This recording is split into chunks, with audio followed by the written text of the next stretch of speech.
Assalamualaikum warahmatullahi wabarakatuh.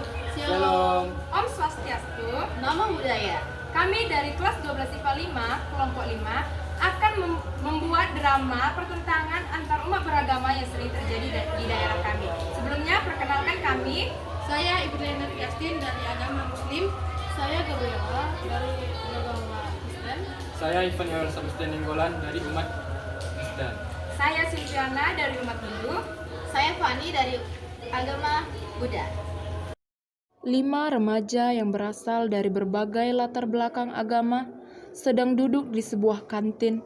Mereka terlibat diskusi yang semakin panas terkait isu-isu agama yang sedang hangat dibicarakan di tengah masyarakat.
Benar Fani, masalahnya banyak orang yang gampang terprovokasi tanpa tahu fakta yang sebenarnya.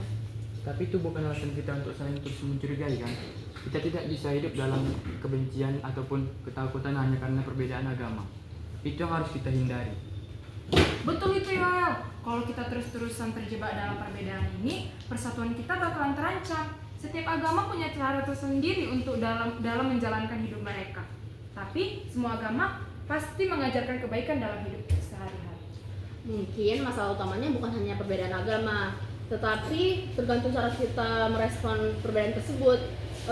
Ketika kita tidak bisa menerima perbedaan, pasti banyak akan terjadi konflik seperti rasa curiga, kebencian, pasti akhirnya akan memunculkan konflik juga. Jadi, apa yang harus kita lakukan? Bagaimana kita bisa menjaga perasaan di tengah perbedaan tersebut? Solusinya bukan dengan mengabaikan perbedaan, tetapi saling menghargai. Kita harus mengedepankan dialog antar umat beragama, bukan saling menyerang. Saya setuju dengan Gabriel. Kita harus saling mendengarkan. Kita bisa berbeda keyakinan, tapi kita punya tujuan yang sama, hidup damai dan saling menghormati. Satu hal yang penting juga, kita harus mendidik generasi muda tentang pentingnya toleransi dan menghargai keberagaman. Kalau kita hanya fokus pada perbedaan, kita hanya akan membangun tembok pemisah untuk sesama kita. Tapi bagaimana kita bisa memastikan bahwa dialog itu bisa berjalan dengan baik tanpa adanya ketegangan yang berlarut? Pertama, kita harus mulai dengan menghargai dan memahami perspektif orang lain. Kalau kita bicara dengan hati, bukan dengan emosi, mungkin kita bisa mencapai titik tertentu. Selain itu, kita harus banyak berinteraksi. Jangan terus berdebat tentang perbedaan, tapi juga tentang kebersamaan kita. Kita harus hidup dalam kedamaian. Itu hal yang paling penting dari segala perbedaan yang ada. Jangan lupa juga tentang peran pemerintah dan tokoh agama. Mereka harus terlibat juga dalam setiap masalah kayak gini untuk mencegah penyebaran kebencian dan hoaks, dan juga bisa memberikan teladan dalam menjaga kerukunan setiap umat beragama.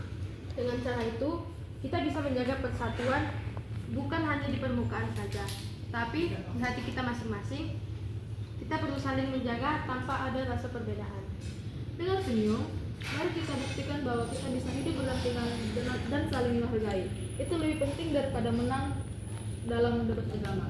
Ya sudah, berarti kita tidak perlu lagi bahas tentang perbedaan agama. Kita semua adalah keluarga. Kita adalah satu, kita adalah Indonesia. By the way, ini udah jam 2 nih. Pulang yuk. Enggak. Kelima remaja ini pun sepakat untuk terus menjaga persatuan dan kesatuan bangsa. Mereka sepakat bahwa Indonesia yang beragam adalah kekuatan dan perbedaan agama bukan alasan untuk bermusuhan. Sekian video dari kami. Terima kasih.